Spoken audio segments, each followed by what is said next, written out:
We're joined now by Jamil Jaffer. He is the founder and executive director of the National Security Institute. Jamil, as always, appreciate your time.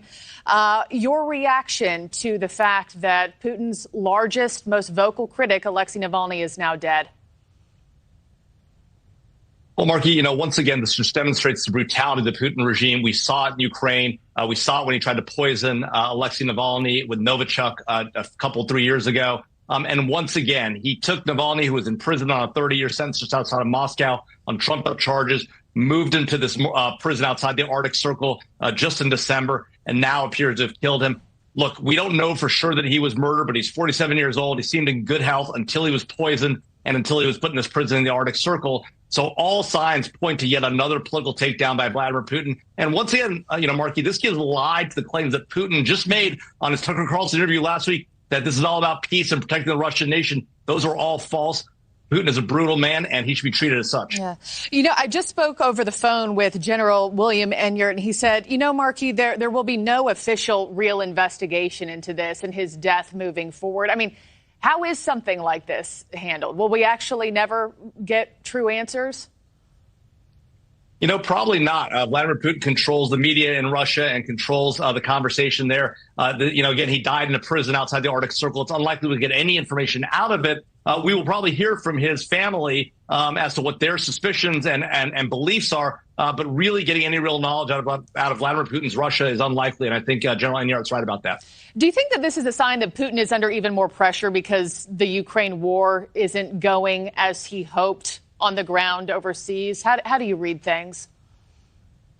Well, I think there's no doubt that's part of what's going on here. It's an attempt by him once again to consolidate power because he does feel pressure, I think, from the oligarchs around him. This war has gone on much too long, much longer than anybody expected. It hasn't been as successful. He has fought to a draw, but not to success. And so he is under increased pressure. We saw that with the march to Moscow by one of his former generals that was alongside him. He killed him in an ostensible plane crash. Now Navalny goes. So it demonstrates two things. One, Putin's under pressure. But two, Putin's still in control and trying to reassert control, trying to demonstrate to everyone around him, you come after me, you'll get got. And so how this plays out in the long run, hard to know for sure, but just another example of how Vladimir Putin runs. And the fact that he is no friend of the West. So everyone, folks in Congress, folks in the Senate, folks now should recognize Vladimir Putin is no friend of the West as they think about whether to fund the Ukraine war going forward. Yeah. And, putting it lightly, he is a ruthless leader. And obviously you and I aren't over there, boots on the ground, taking everybody's temperatures. But how do you think other Russians,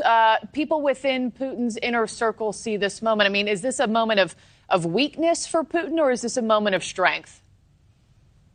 That's a great question. I think it shows weakness. I think it demonstrates that he's afraid of Navalny. Navalny was already in jail, already in the Arctic Circle. Why take him out? And so I think that it demonstrates that he's concerned that opposition is growing to him inside of Russia. I'm here today at the Munich Security Conference with a lot of world leaders are here. The active conversation here in Europe, in the heart of Europe in Munich, is Vladimir Putin, his invasion of Ukraine, and what the West can do to come together to push back on that effort. So he recognizes he's under pressure from the outside and maybe even internally. Mm-hmm. And when you're there in Munich and you're talking to, other world leaders and your sources, what are the main questions and conversation points you're going to be asking today and you want answered, Jamil?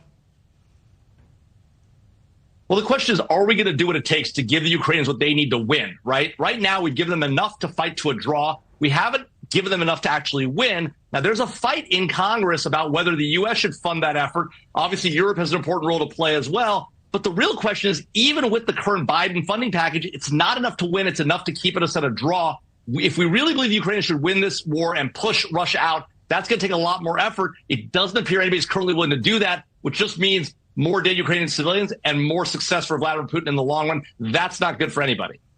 Jamil Jaffer, as always, thank you for joining me. Appreciate your time.